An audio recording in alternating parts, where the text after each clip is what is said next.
Well, this is the fourth video summit that EU national leaders have held since the start of this crisis, and today they're really only focused on the economic recovery.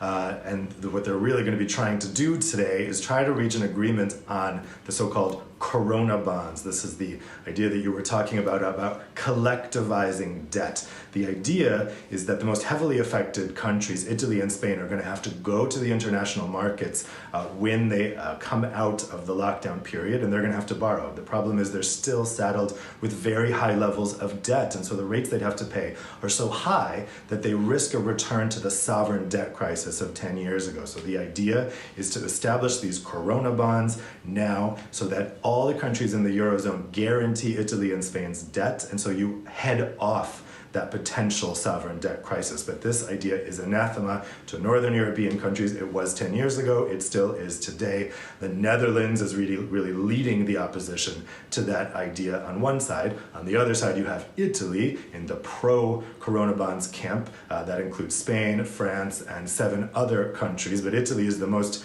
really resolute on this. In the last video conference, they refused to sign up on joint conclusions about other economic responses because an agreement on this Coronabonds idea couldn't be reached. Now, in softer positions on either side, you have Spain and Germany, and they've been talking to each other in the last days about a Spanish idea for a recovery fund that would be funded by so-called perpetual loans. In other words, loans that don't need to be paid back, essentially grants.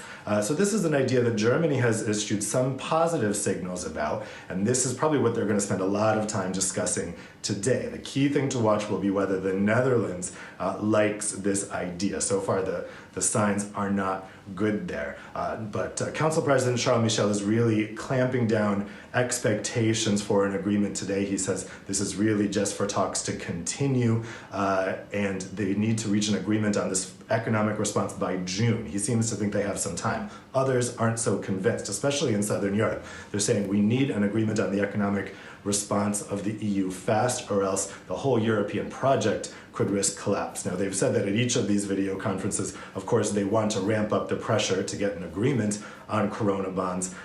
So we'll see if their threats are really accurate, but certainly there's a lot of pressures on European leaders today.